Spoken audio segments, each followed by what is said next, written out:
says we've been live for 4 seconds. It says here your live stream is shut down unexpectedly. Well, it's never a dull moment. We better go to social media and find out. Are we live? Are we live? I don't think we are. I'm going to vote no. I love how we're talking as if we are live, though. I know.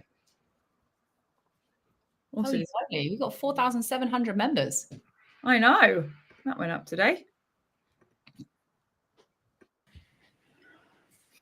Right. Yeah, I don't think we're live. Oh, it says end stream. Okay, well, maybe we are live. Oh. Okay. This has been a wonderful beginning. Hi, everyone. If you're there or not. Welcome to the Rebellious Business Show. My name's Cordelia, and this is the amazing, the wonderful Caroline Antonia. And we are here with you today for this week's episode of the Rebellious Business Show. And we need to get this. Are you sharing? Are you doing shares? Are you sharing into the group? I don't know what's going on. Don't worry, I'll do it. How are you feeling? How are you doing? I actually haven't spoken to you today. Give me the down low. What's going on? How are you doing? I'm having a good day so far? Yes, we are live. What a ridiculous opening. Yeah, it's a great day.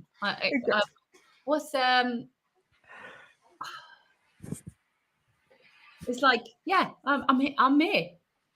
Great. I'm so pleased. I'm so pleased you're here. Welcome to your own show. I've had an all right morning, and I'm so relieved that it is not as hot today. I know. Oh, thank God for that. It's been so hot, hasn't it? Yes, it is. What are you getting distracted by? Can we put some blinkers on you? Come on, be in the room. I was reading the comments on our ad. What? Silly. Stop it. Well, what a terrible time.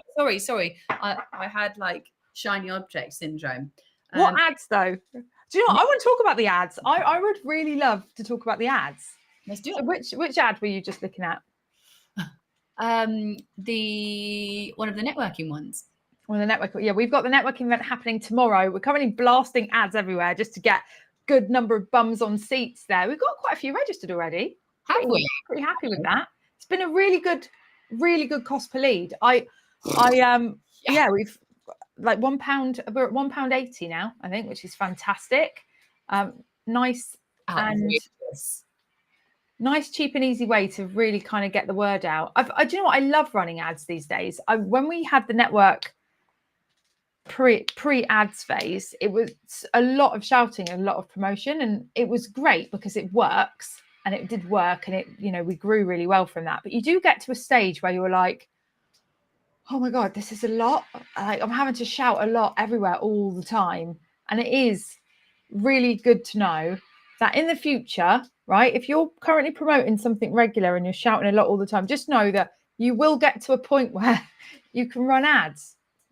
It's just that, okay, why shouldn't someone run ads right away? Or, actually, what questions have we got? Well, number one, you want to have the money for it. You want to have the revenue for it. Number two, you want to make sure that you've got a proven concept that you're running ads to. Otherwise, like, how do you know if what you're running ads to is going to become profitable? And how do you know if what you're running ads to is going to convert or people are going to want it? So you can spend a lot of money testing stuff, which is unnecessary, basically. I believe you should do everything organically first and then use ads to refine things and start scaling things. So yeah, that's why. I literally had a conversation this morning. Oh, do you know what? I need to tell you about the conversation. It was so amazing. Go on. So great. Because the reason why I bridged into this is because there's a potential for running ads at some stage. But we basically just brainstormed what network they should run. So who was this conversation with? I'll keep them anonymous. Okay. But basically a doctor who does private. But is this? But sorry, is the context of the conversation I'm wanting, not necessarily the person. So is this one of our? Is it a client? Is it someone that you're tribe member? A tribe member. Okay, cool. Tribe member.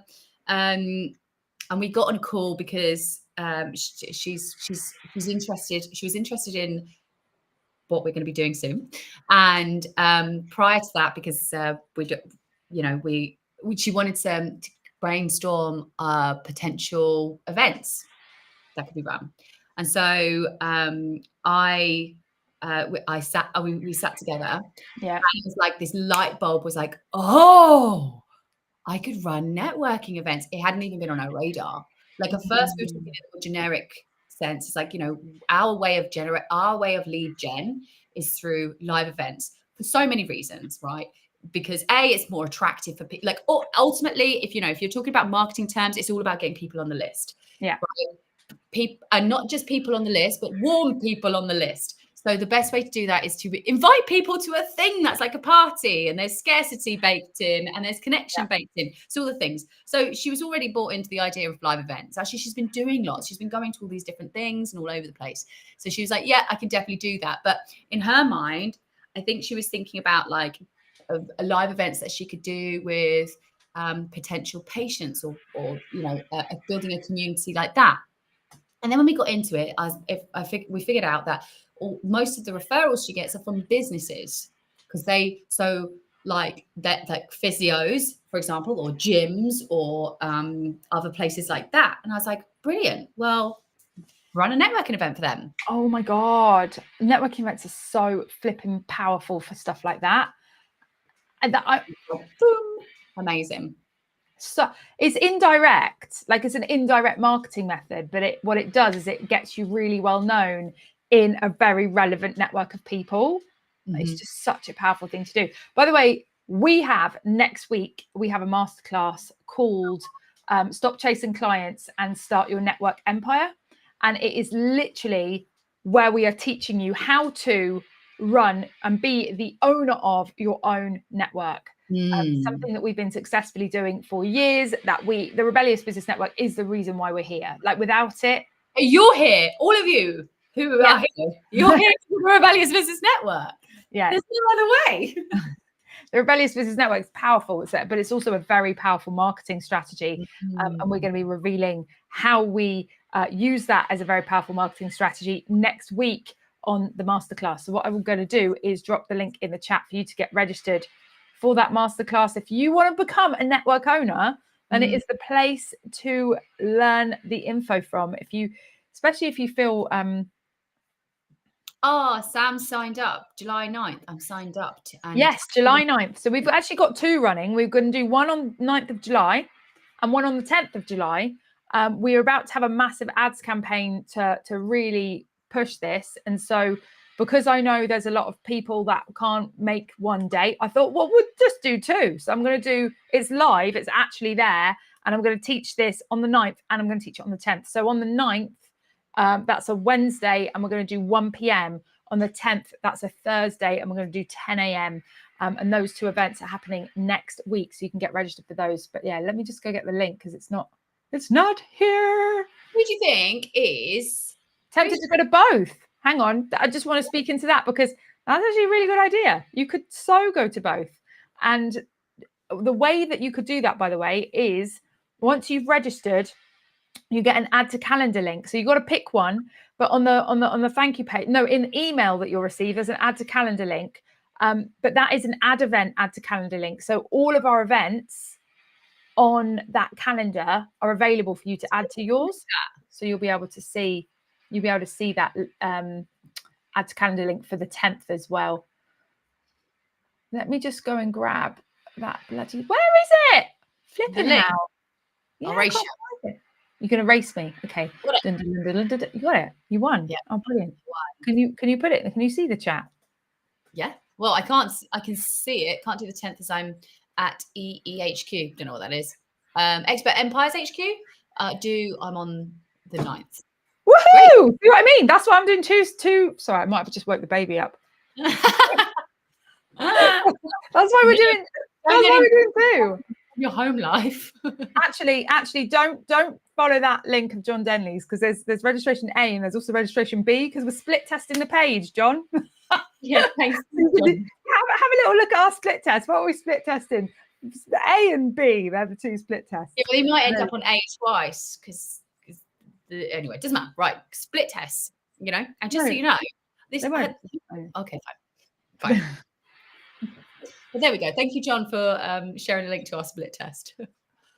But there we go. Yeah, so that's happening next week, and it's going to be a blast, and it is a fantastic strategy. So come and check it out, because it is going to change your world if you decide to implement it as well. So there we go. Right, shall we tackle the first question from the Spill It link today? Just jump in and do it. By the way, the Spill It link is in the description of this video that you're watching right now. Wherever you are watching it, there will be a description with it, and there is a Spill It link. I want you to go click on that Spill It link and contribute to this show, because if you do, number one, you're going to help us make it more interesting. Number two, we're going to love it, because we're going to have heard from the rebels, and that's the whole point of this. We want to do this with you. And number three, like, it's a lot of fun. I want to see what you're going to come up with. Be creative. The Spill It link is about you sharing problems, dilemmas, questions, maybe a funny story, a statement, whatever it is that you want to share. Pop it in there, and we are going to unpack it live on the show. And so, yeah, go click on that link and it will make sense. But let's see what you put in the Spill It. I've got one from Lord Zoom, who is actually one of our most frequently Spill It contributors. Thank you, Lord Zoom. Appreciate that. He asks us, okay, when you were in the middle of a presentation and there is a knock at the door or another off-camera situation, what do you do? I've got to show this advert. Did you see the advert I shared with you the other day that we shot? Because that's just, you know what? We don't even need to answer. We've got video footage of what we do. Go on then. I've got no idea what she's about to share. Hold, please. Let me go find it. I might have to mute myself. You were really on the, sorry, by the way, John, I'm just like, well, you were really on the ball. Well, sharing your affiliate link on the live show, I don't know. I was thinking about this morning. We've just launched a new affiliate program, which I'm super excited about. I'm not actually certain that anyone's able to get into the affiliate portal, though.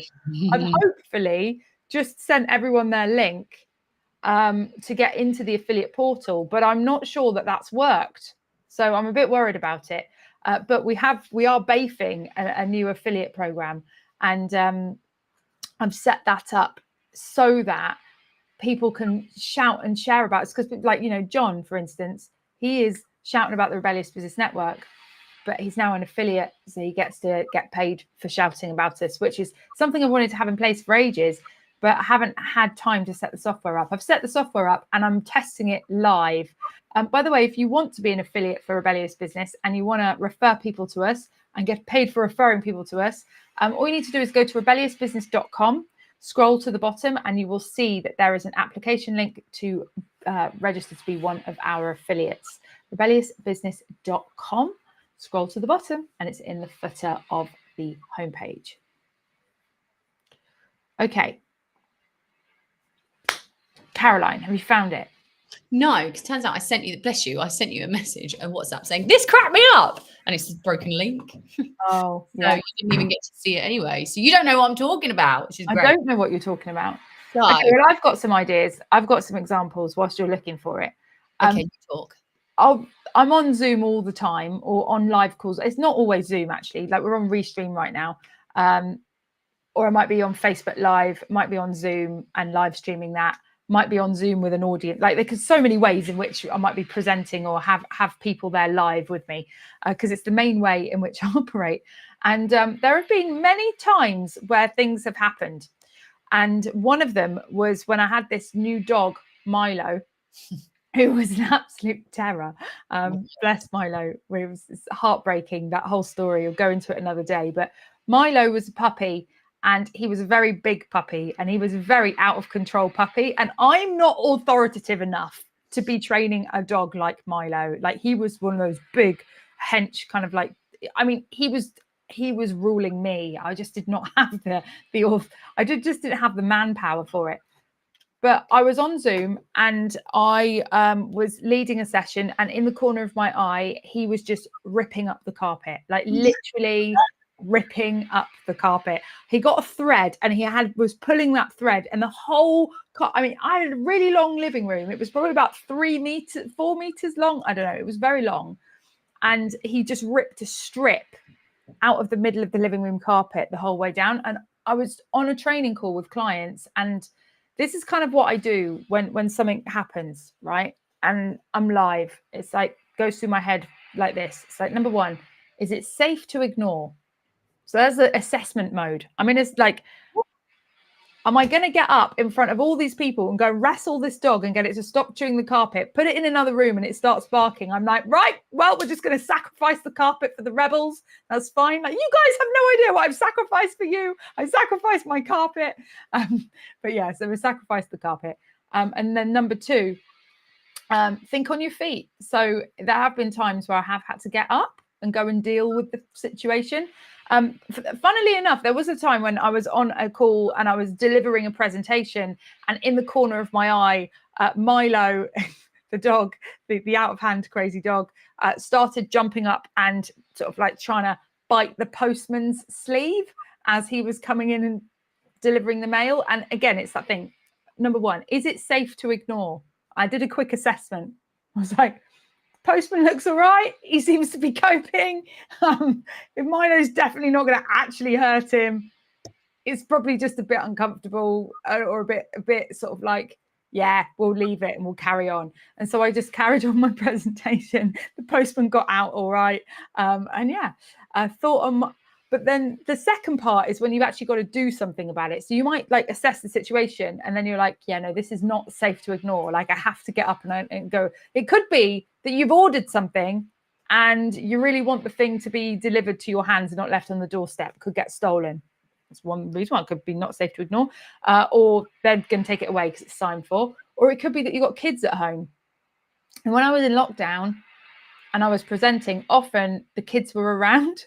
And there have been times where I've had to get up and go and deal with one of the kids. But how do you do that when you've got an audience of people? You've got to think on your feet, right? And so I do remember one time we had the Rebellious Business Networking event running. And I think it was either John Denley or Nicola Howard or one of our rebels to just take over and just be in charge for me for a minute whilst I just went and dealt with the kids. But yeah, many a time I've had to be pulled away. Right now, though, I'm very lucky because I'm on this call, Caroline. So Caroline, I need to nip off and you'd just take over, wouldn't you?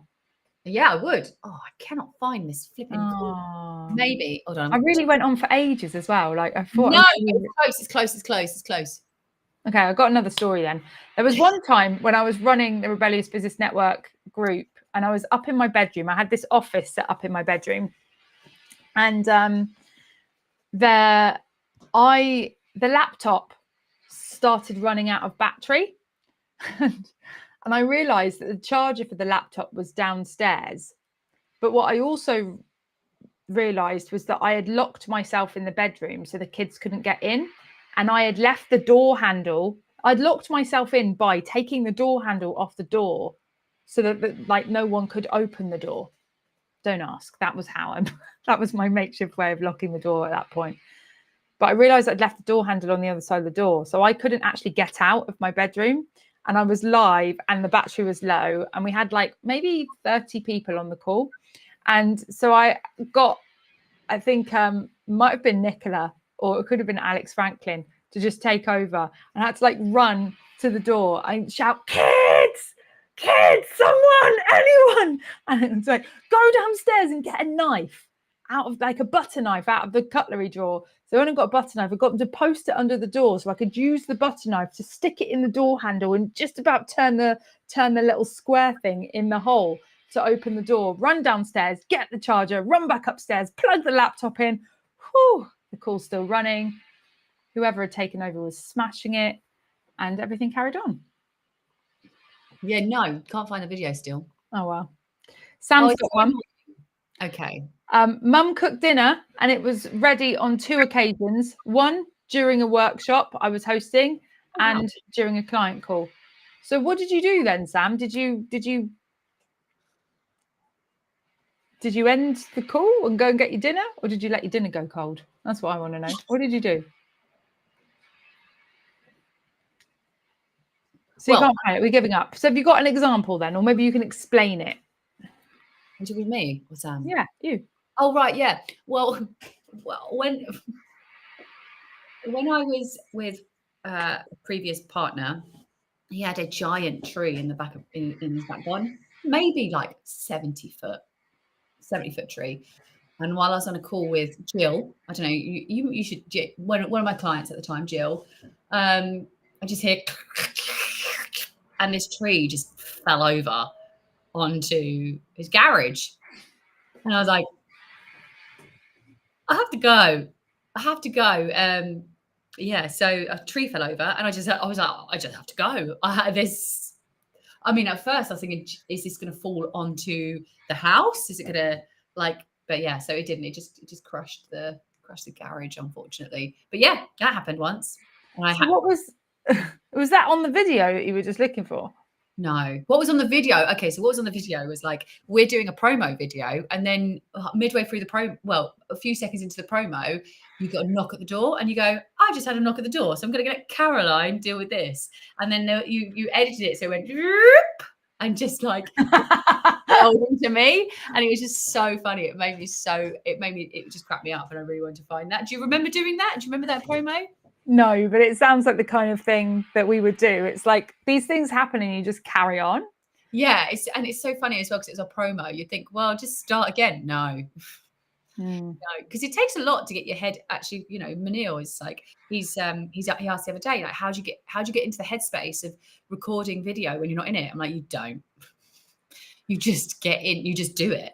Like you just can't be like, oh, I'm not in the right headspace. It just doesn't matter. Just get on and do it.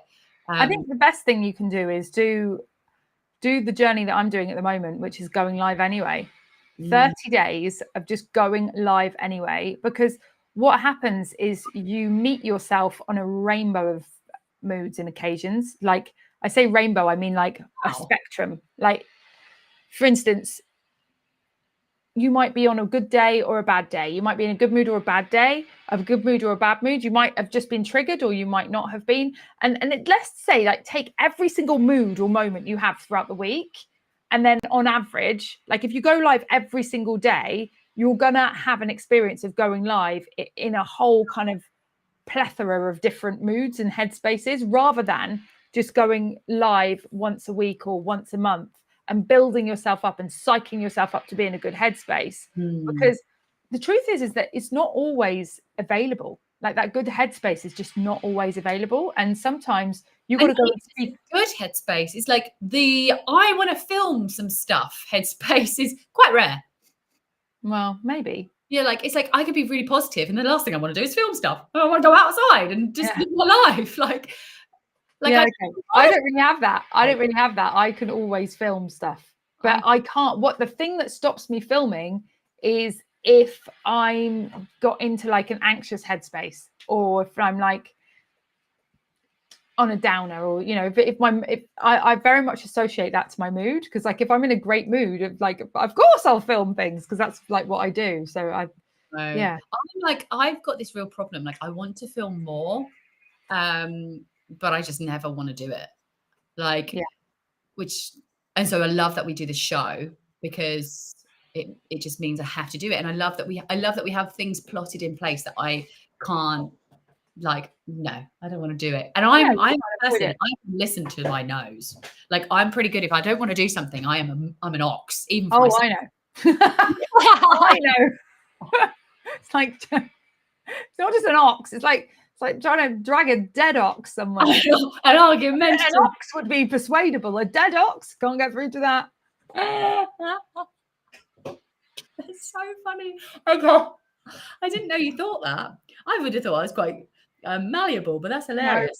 No. Once you've got an idea in your head, but it will be months later, and we'll have a conversation. You'll finally soften to it, and I'm like, oh, and you're like, yeah, I get it now. It's like, oh God. Yeah. So well, that's me with filming. I'm like, no, don't do it. So I won't. Yeah. So I listen to the no. So funny. I've actually got it on my list to get you booked in for a filming day at my house. Yeah. But that's not something like I like those filming days because they make me like I need appointments that I can't not show up to. I can't. That's what's so good about live stuff, isn't it? Because, for instance, like if you're Sam's saying, yeah, going to have to try this going live anyway. Social media is a chore, and I just want to design everything, not film and edit things. I actually read that in the corner of my eye, is that he would prefer to film things and then edit it and make it look nicely designed. But I think when you're going, if you've committed to a time and a place that you're going to go live, it's so much easier to do it.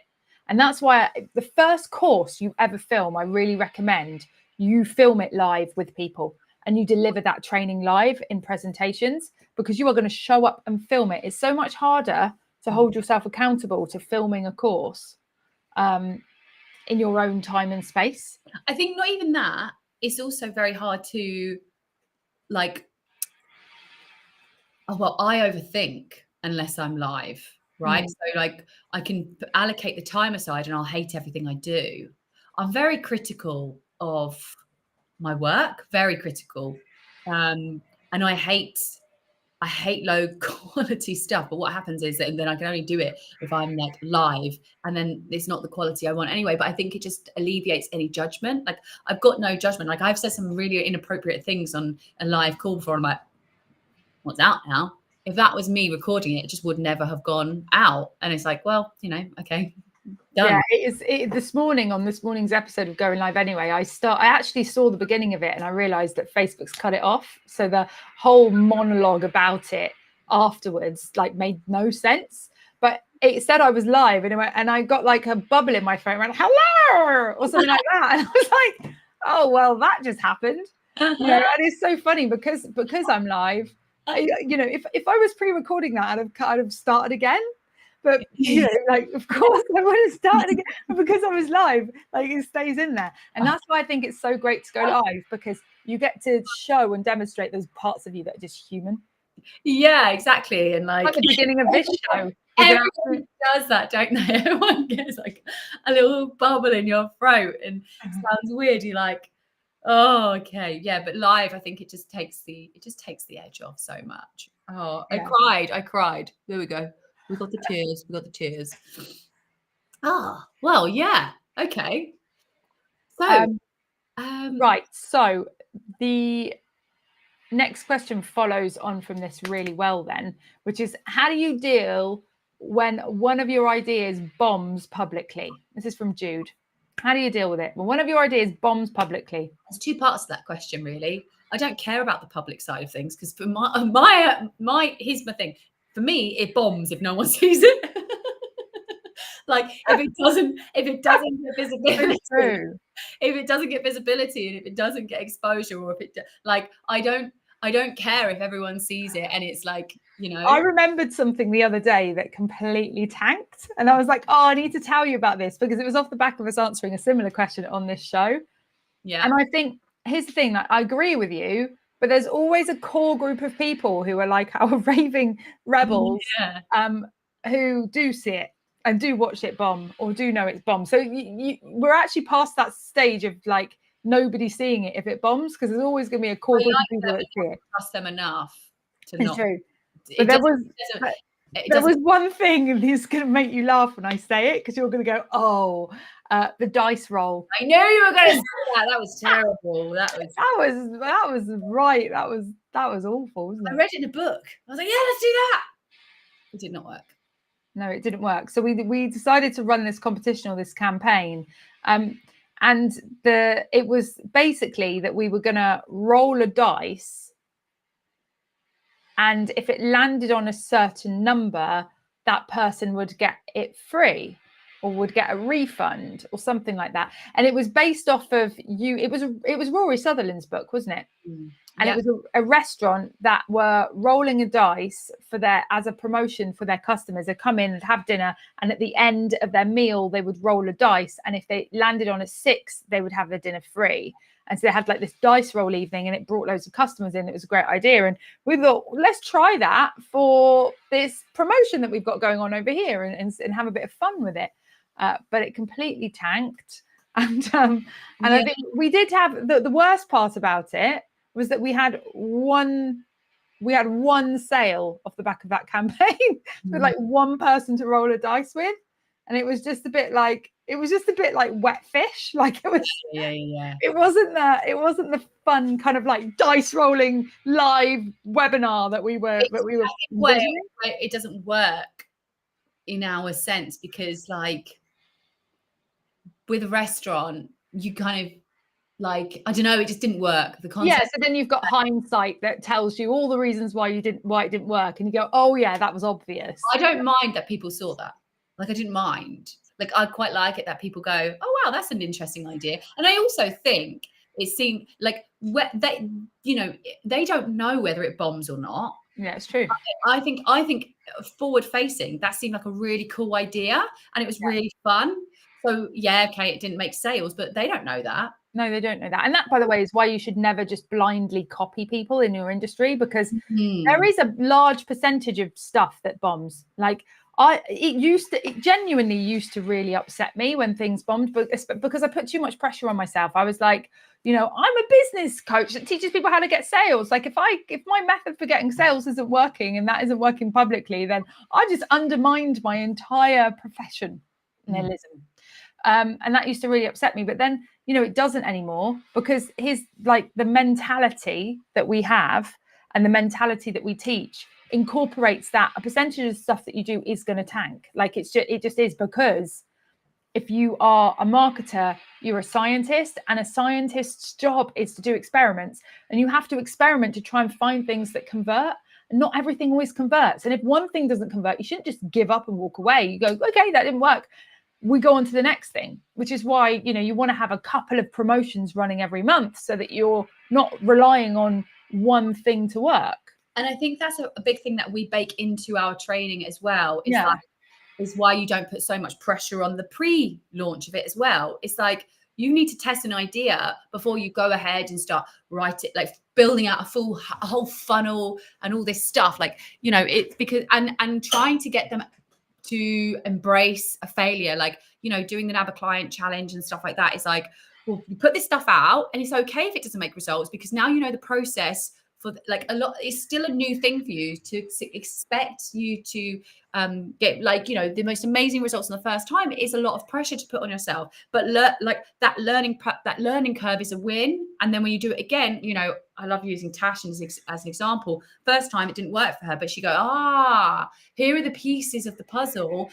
Now, second time she did it, she smashed it, because she learned. So it's like, we bake in this, like, okay, things don't always work. It almost baked into the strategy that it's like your mindset is to just get it out there. I think is to not sit too much in the, is this the perfect angle? Is this the perfect message? Is this the perfect strategy? Is this the perfect thing? It's like, don't sit in that place too long, because you're just not going to post anything. You're not going to create anything. You're not going to put anything out there. So what's going to fail even more than something that bombs? Nothing. Right? Yeah. Like that's the thing. That's the problem. It's like, you can't measure success that you haven't tried.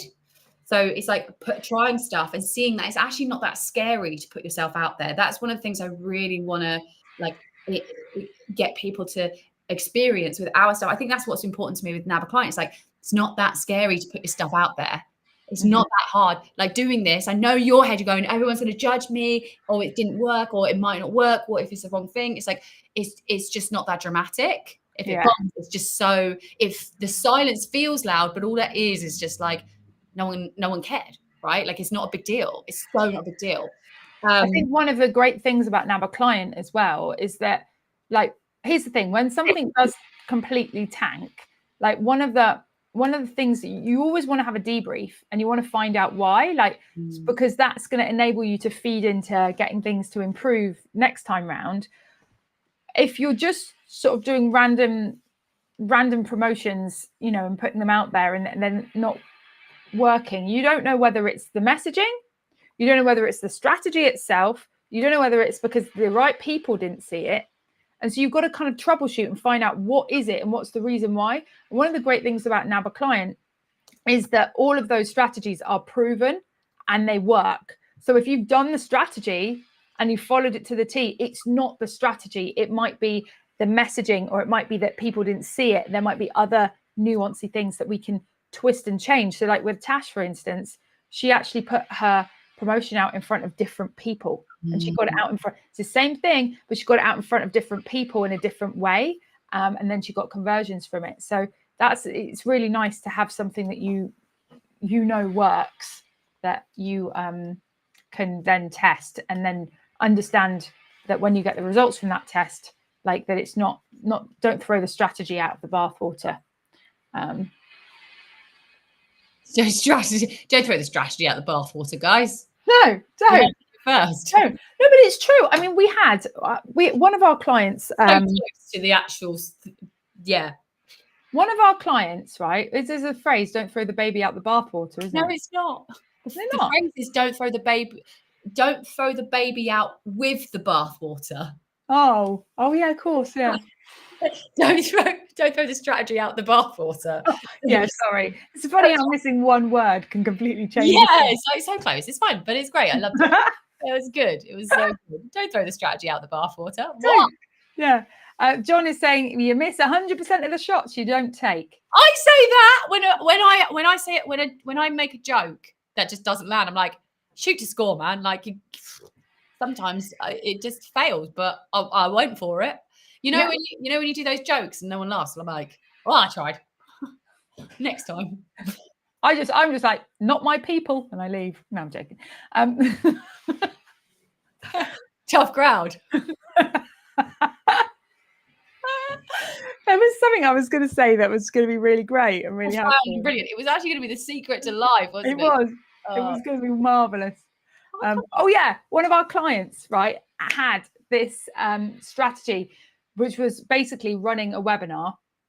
And he put this webinar together and he promoted it and he got people there. And it was great in that sense. You know, you got people signed up, tested the messaging of the webinar. Great. People signed up. People wanted it. Got the messaging on. Got people on the webinar. And it all kind of worked up until the pitch. And he only made 1 sale. Oh, no, 3 sales, I think. 3 sales. And because that wasn't the result that he wanted, it was about to throw the strategy out with the bathwater and essentially like give up on that and do something completely different. And we were back at the drawing board going, right, what other strategy can I run? Because that wasn't very effective. I want to do this, that, and the other. And I was like, whoa, hang on a minute. Let's just have a look at the data. So we looked at all the data and I'm telling you, the conversion rate was 10%. 10%. Now that is beautiful. That's a beautiful conversion rate. So he was about to take a strategy that was high converting and worked really well and chuck it out and try something different, when actually all he needed to do was go, where's the weak link here? The weak link wasn't in the strategy converting. The weak link was in the fact that he needs to get more people seeing it. So if we were to run ads or somehow get this out in front of a lot more people off the back of speaking gigs, or, you know, running some kind of live event, or I don't know, some kind of way of getting this out in front of more people, then more people in, more people out, right? So you have 30 people on the webinar, 3 sales, that's 10% on webinar conversion rate. It's pretty flipping incredible. So that's a good result. So yeah, we should get more people on the webinar. There are so many people that, you know, get like, I don't know, 10 however many people to a webinar and like that 10% conversion rate, and they think that's bad. And so now they try a new thing. It's like, no, you've now done the thing. You've got that set up. That's good. All you need is more people. Or like, you know, if it's 3 sales for a high ticket thing, then you just do it again. Like that's great. It's like just rinse and repeat. Like it's exactly. You know, you're not expecting to do 1 webinar and it pays for life for your life for life. You want to go like, okay, well that's the thing that worked that time. So now if I do it, what, you know, how many times do I need to repeat that result to sustain my business? Yeah. Or how many more people do I need to get in to sustain my business? Or not even just sustain your business, like to thrive and to, you know, sustain your business is just one level, but how many people how much bigger do I need to get this to make my success? Yeah. And you go and make that happen. You want to take the results of anything that you do and then refine it and get into that phase, because if you don't refine things, if you don't get into that space where you're taking something that you've done and no matter how well it's worked, you're then working on it to improve it, you're never going to get it to a place where it's smashing it. You're always going to be starting from the beginning. So in short, how do you deal with one of your ideas? How do you deal with it when one of your ideas bombs publicly? It was like, number one, we don't let it affect us mentally. We don't have to deal with it per se in terms of like, how do we cope? It's just a case of we take the data, we look at the data. Is there something we could refine or do or improve to get a better result? Like the webinar? Or was it just a completely crap idea and we're not going to run it again? Or it's not worth doing again, or it just didn't work. And we put it either in the ads hall of shame. The sweet corn ad, if you were watching a couple of episodes ago, was one of our failed ads that we went through and explained why it tanked. Oh yeah. Or like the dice roll, like, okay, I don't really see much value in refining it and getting it to a place where it's working. It just didn't seem to work. So we just, park that thing and go on to the next idea. But try and figure this out before you just move on from something that bombs. Is it revivable and is it refinable? Yes.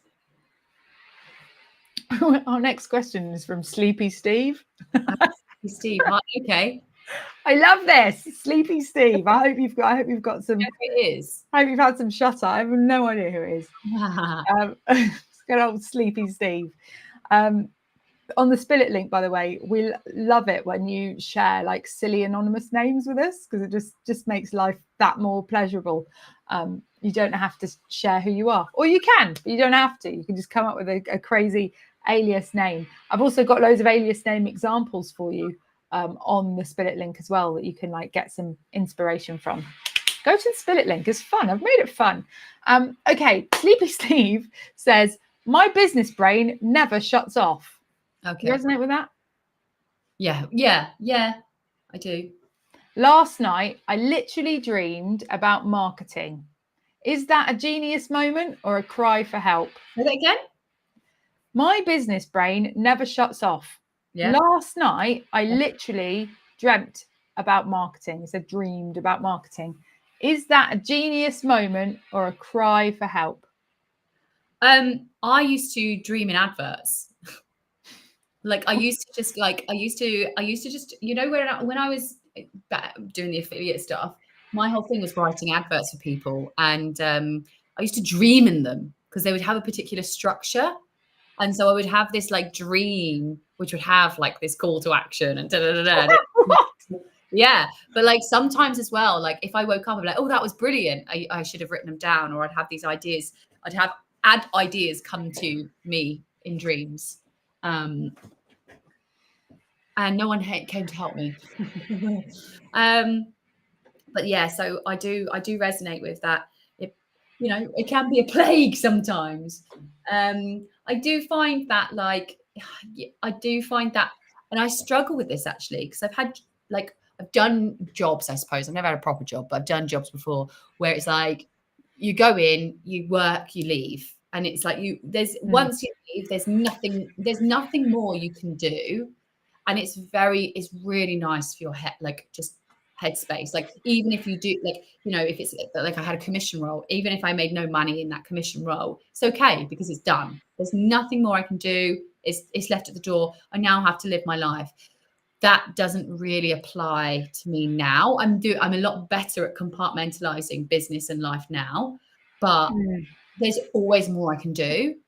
And that's another reason why I think it's really important to have a business that you enjoy, and that's important, that's meaningful to you, and that you like. That's a big thing with the network empire stuff. Like, there was a point where I had a bit of resentment, because I was like, all I'm doing is thinking about the business, and all I'm doing is very immersive. And then there was a bit of a tipping point where I was like, well, that's amazing. Like, okay, because like I love the business. I love what it does. I love who's in it. I love the people I connect with. I love the work I do. I love everything. Like, okay, so yeah, that never ends. Wow. Oh, boo. But there has been points where we haven't necessarily been super, like, where I'm super happy in everything we're doing, but I feel like much like, with what we're doing, especially now, it's like that's my life. Yeah. life. Like, it's almost like they're separate things. I get paid. The money happens, money occurs, money comes into my world, and I spend my time doing this as well. Mm-hmm. Like that's kind of almost how I see it now. So I don't worry about the fact that there's more I can always do. I'm just like, well, yeah, because that's great. And there's stress, but so's life. So if you make I agree with that though, that Yeah. like business has become a lifestyle. In fact, it has been for me since we met in the affiliate marketing company we were a part of. It became that like business became a lifestyle there, because I had so many friends that I made in that group, and then like trips to go and visit friends from that group, or when we went traveling around the world together for various conferences or events, etc. It was a case of bring the laptop and work on the laptop together as a group, and we'd always be doing that, and I really loved that because it was like we were doing it together as a group of people, and it was fun. But now it's different because we're not in that friendship business. Like, it's less of, yeah. We're not in now like necessarily a network of friends all running separate businesses. Our network is our audience, our community. Well, we're close to each other, so we sometimes forget that we're friends, and we're like, hey, we can have a conversation. Normal conversation. Our WhatsApp group, we've got 2 telephone numbers each, right? This is some sneaky inside information. We've got 2 telephone numbers each because we've got a work phone and we've got a private phone, just to keep some separation. And we are constantly messaging each other on all phones. It's so flipping annoying. Trying to look for something that me and Caroline might have sent each other. It could be on my private WhatsApp in the message to her business or her personal WhatsApp, or it could be on my business WhatsApp in the message to her business or her personal. So there's like so many places. So I was like, genius. Combined group. Well, no, but this is it. So I was like, genius idea. I'm going to make a group, and it's going to have all of our numbers in it, right? And so we've got this WhatsApp group that's my personal and business, your personal and business. And now it's just an extra place that we also sometimes message each other, as well as all the other places. So I even put a little sign in every WhatsApp chat between us. There's 4 of them. And every WhatsApp chat said, do not message in here, message in the group. And it didn't work. We messaged anyway. We just ignored it. We rebelled against it. My point in sharing that was that I named the group Business and Boys. Like, I'm married now, but even like for the last few years, it's been a case that all we talk about is business and boys. If you could sum up me and Caroline's conversation topics, it's business and boys. At the moment, it's business, boys, teenagers, babies, and husbands. I don't think we talk about boys ever anymore.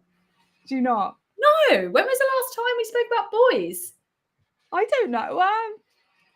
Like definitely less than a week ago. Yeah, but like, I mean, not like we used to though. It's true. Tell me something like the group needs renaming. I don't count Amos as in the boys category, right? Like, he's not in there because he's not there's no problem. There's no problem. Yeah, it's only when we've got problems. Boys, it was boy problems, right? Like, I don't think we have boy problems in the same way. No, we don't. We do need to rename that group, but it was what we used to only ever talk about was business and boys. My reason for sharing that, by the way, is because all girls talk about boys when they're in that dating phase of life. But for us, it was like interchangeable. Like, we'd be on the phone and we're talking about this, we're talking about and then we're like into the business and we're talking about the business, and then we're like back into the talking about what's happening on Tinder, and then we're like back on the business and it was just like interchangeable, one sentence or one paragraph to the next. Business and then back personal, business and personal, like crossed over, because as you said, it is a lifestyle. Like, it really is.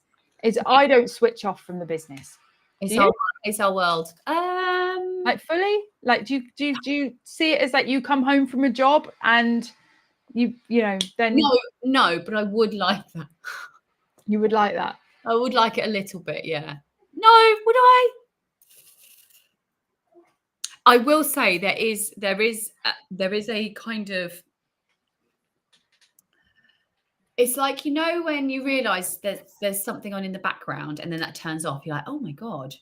Yeah. Like All the time. that is the difference. It's like when you have a job that's like, you leave it at the door, right? Like, you know, my ex was an engineer in a data center, and it's just, we got problems to solve right now. When the shift is done, well, there's nothing else to be done. But how did you find being in like I've been out with people in the past that have that kind of job, and I find it really difficult because like they almost like they judge me for still being on in like work mode because they just don't get it.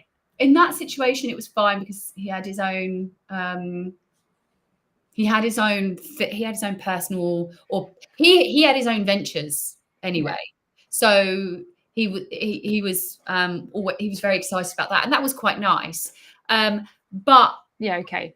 I don't really talk to.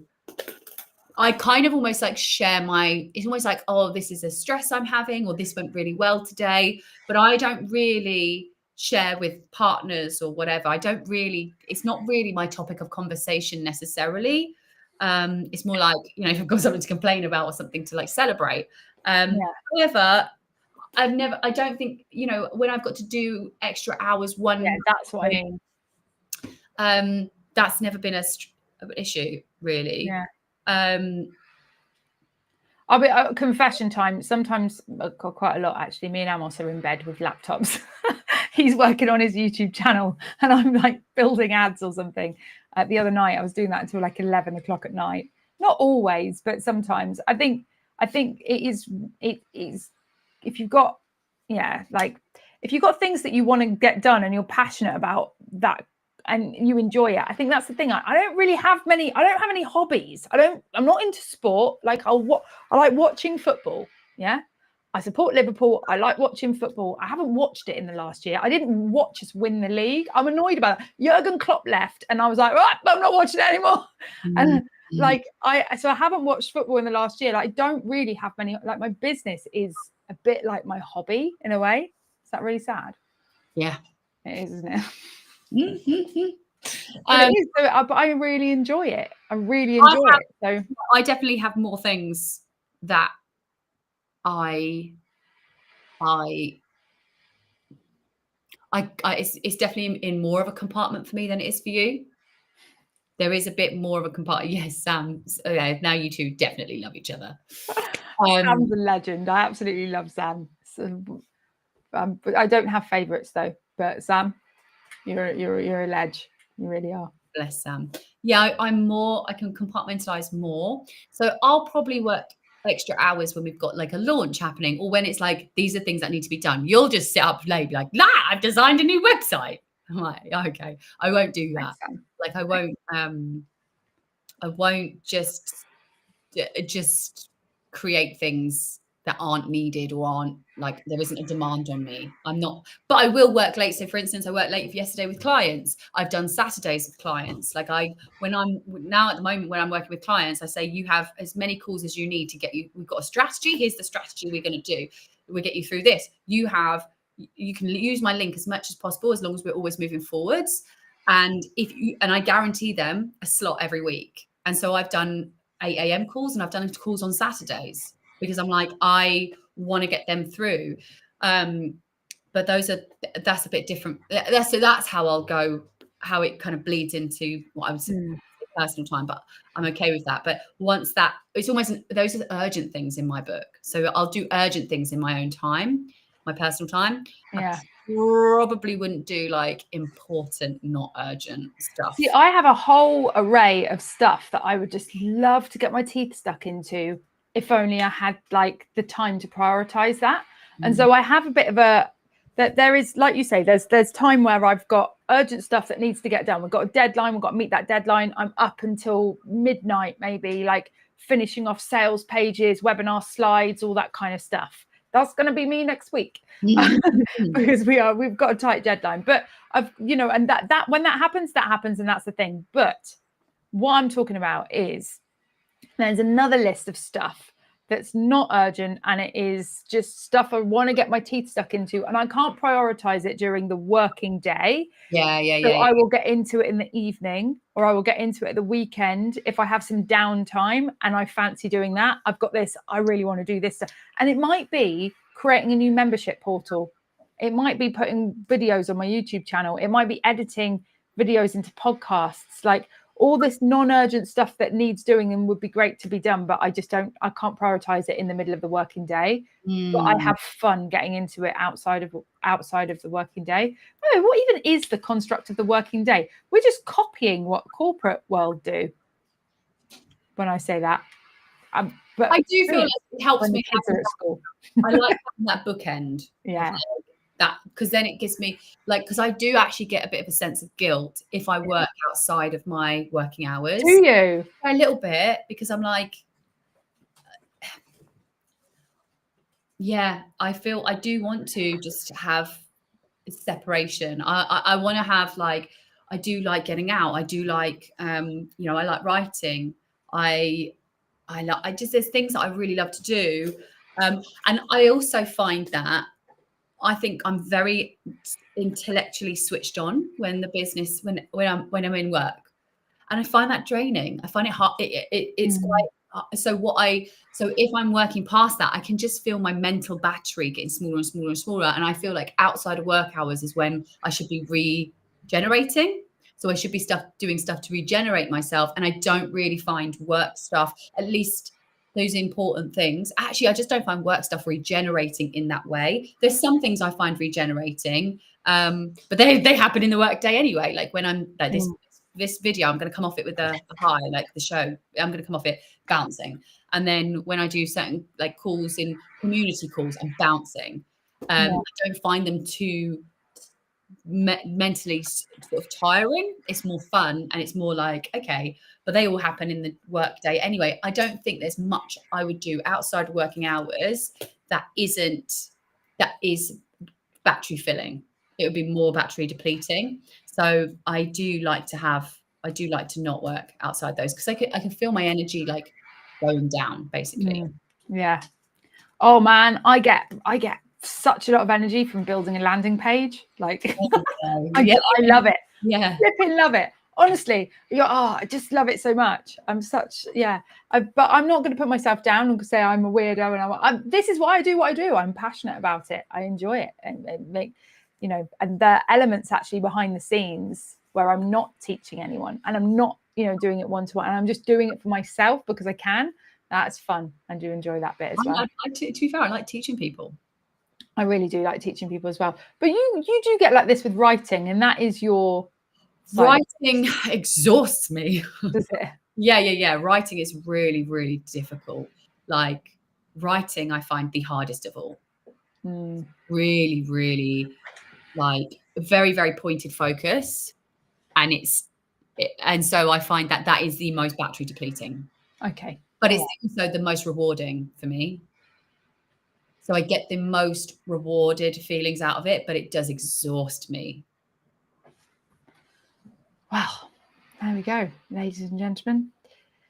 There we go. I'd love to hear about you guys and what is the thing that makes you get energy boost or the battery depletion in your business. Be a good reflection moment to have and have a think about that, because I think we should be doing more of the stuff that we love.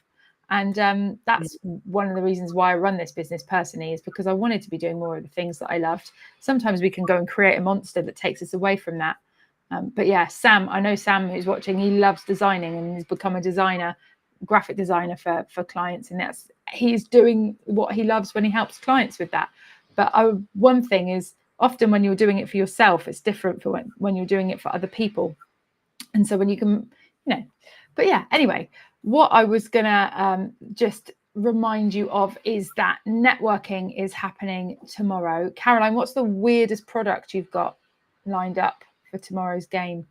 Oh, I don't know. Haven't got anything new yet. Haven't got anything in mind. Well, we play games at the networking event. I think I'm coming tomorrow, I think. Oh, yes, you are. Okay, well, we'll do some posts tomorrow to try and get some people posting their weird products.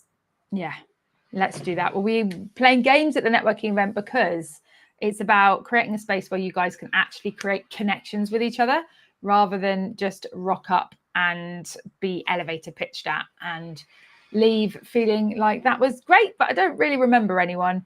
We make sure that you have great connections off the back of the event by creating an environment where connections happen. So we're going to be playing games, having fun, but also creating opportunities and spaces for you to collaborate and come up with some really good ways to support each other in your businesses, as well as opportunities for meeting and connecting with each other too. So networking happening tomorrow. And then, of course, if you want to join us on networking, you'll need the link for it to get yourself registered. So I'm just going to drop that in the chat for you too. Anything you want to add, Caroline? No. Well, there we go. I think we're a wrap then.